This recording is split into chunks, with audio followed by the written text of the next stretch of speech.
Baiklah teman-teman, ini adalah data yang akan kita uji. Data yang akan kita uji hanyalah jumlah dari setiap variabelnya, di mana variabel X1 kita hanya mengambil jumlahnya saja, dan begitu juga X2. Kemudian setiap jumlah variabel ini kita akan mengcopy paste-nya ke aplikasi SPSS. Di sini saya sudah mengcopy paste-nya dan kita masuk ke variabelnya.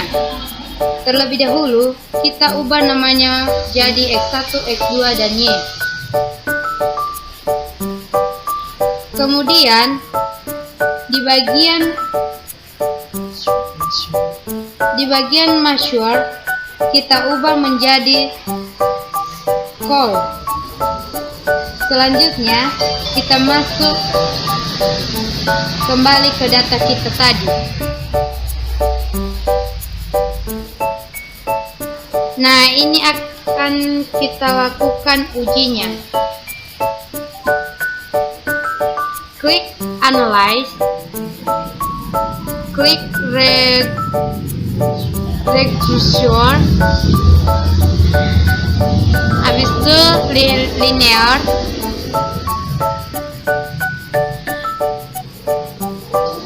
Di bagian independent kita isi X1 dan X2, dan di bagian dependent kita isi Y. Terus klik statistik. Kita checklist continue di dialog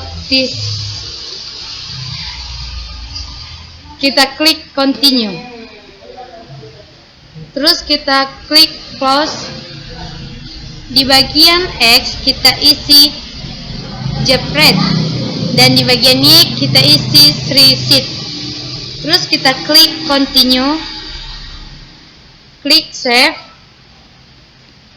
klik constant DJ, klik continue,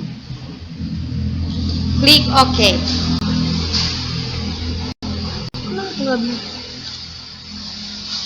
Inilah hasil uji data yang sudah kita lakukan.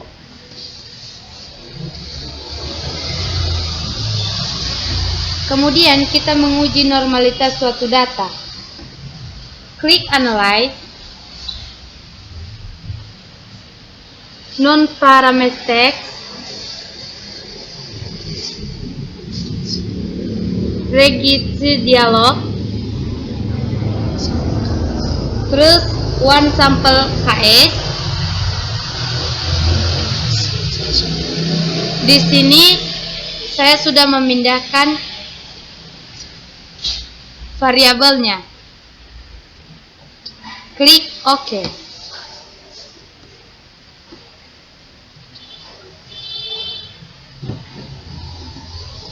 Di bagian ini saya sudah memindahkan setiap variabel. Jadi teman-teman, setiap uji yang sudah saya lakukan ini akan saya jelaskan satu persatu. 1. Uji normalitas. Hasil uji normalitas data pada X1, X2 dan Y adalah datanya tidak normal karena hasil dari nilai signifikannya lebih kecil dari 0,05, yaitu X1 sama dengan 0,000, X2 0,000 dan Y 0,012. Uji heteroskedastisitas. Berdasarkan upload scanterpot pada gambar di samping, diketahui bahwa titik data penyebar di atas dan di bawah atau di sekitar angka 0. Titik-titik tidak mengumpul, hanya di atas atau di bawah saja. Penyebaran titik-titik data tidak membentuk pola bergelombang melebar, kemudian menyempit dan melebar kembali. 4. Penyebaran titik-titik data tidak berpola. Dengan demikian dapat kita simpulkan bahwa tidak terjadi masalah heterodestisitas hingga model regresi yang baik dan ideal dapat terpenuhi. Uji multikolinearitas. Ada dua cara menghitung uji multikolinearitas, yaitu melihat nilai toleransi. Jika kita melihat hasil toleransi dari X1 dan X2 pada gambar di atas, menunjukkan bahwa tidak terjadi multikolinearitas karena nilai toleransi pada X1 dan X2 lebih besar dari 0,10, yaitu 0,000. Melihat nilai FIF, jika kita melihat hasil dari nilai FIF dari X1 dan X2 pada gambar di atas, menunjukkan bahwa tidak terjadi multikolinearitas karena nilai VIF pada X1 dan X2 lebih kecil dari 10,00, yaitu 1,000. Uji T. Ada dua acuan yang dapat kita pakai sebagai dasar pengembalian keputusan uji T, yaitu 1. Melakukan uji T parsial atau uji T pertama Y berdasarkan nilai signifikasi atau SIG berdasarkan tabel output SPSS Xfinix di atas. Diketahui nilai signifikasi atau fix variabel X1 adalah sebesar 0,07 karena nilai SIG lebih besar dari 0,05, maka dapat disimpulkan bahwa hipotesis pertama ditolak, artinya tidak ada pengaruh X1 variabel Y. Perbandingan nilai T hitung dengan T tabel atau uji T pertama. Berdasarkan gambar di atas, diketahui nilai T hitung variabel X1 adalah sebesar 2,751 karena nilai T hitung 2,751 lebih besar dari T tabel 1,664, maka dapat disimpulkan bahwa hipotesis pertama diterima, artinya tidak ada pengaruh X1 terhadap variabel Y. Sambungan. Melakukan uji T parsial atau uji T kedua X2 berdasarkan nilai signifikasi atau SIG berdasarkan tabel di atas. Diketahui nilai signifikasi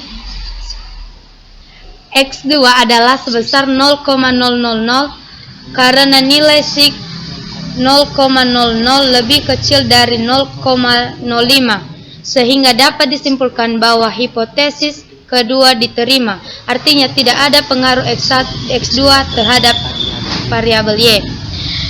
Perbandingan nilai T hitung dengan T tabel uji T kedua. Berdasarkan tabel di atas, diketahui nilai hitung variabel X2 adalah sebesar 3,717 karena nilai hitung 3,717 lebih besar dari T tabel 1,664, maka dapat disimpulkan bahwa hipotesis kedua diterima, artinya tidak ada pengaruh X2 terhadap variabel.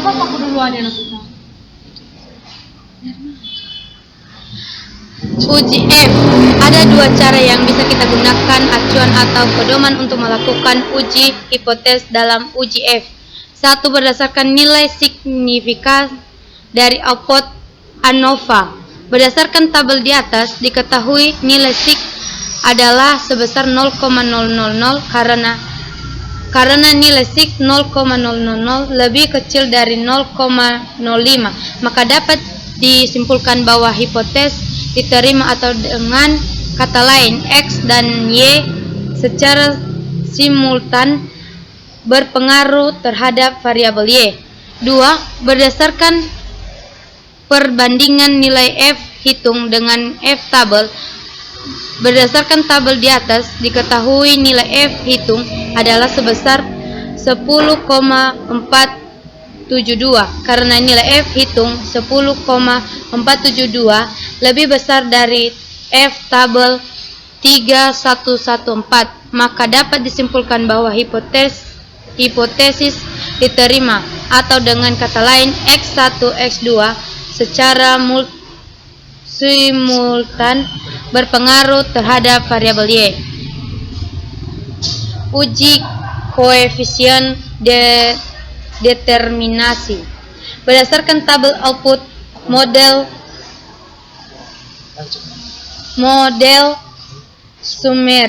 Sumari di samping, diketahui nilai koefisien determinasi atau R squared adalah sebesar 0,210. Nilai R squared ini berasal dari pengkuadratan nilai koefisien korelasi atau R, yaitu 0,458 kali 0,458 sama dengan 0,210. Besarnya angka koefisien determinasi atau R squared adalah 0,210 atau sama dengan 21,0%. Angka tersebut mengandung arti bahwa variabel X dan variabel Y. Angka tersebut mengandung arti bahwa variabel X1 dan variabel X2 secara simultan atau bersama-sama berpengaruh terhadap variabel Y sebesar 21,0%, sedangkan sisanya sama 100% dikurang 21,0% sama dengan 79%, dipengaruhi oleh variabel lain di luar persamaan regresi ini atau variabel yang tidak diteliti. Sekian dan terima kasih.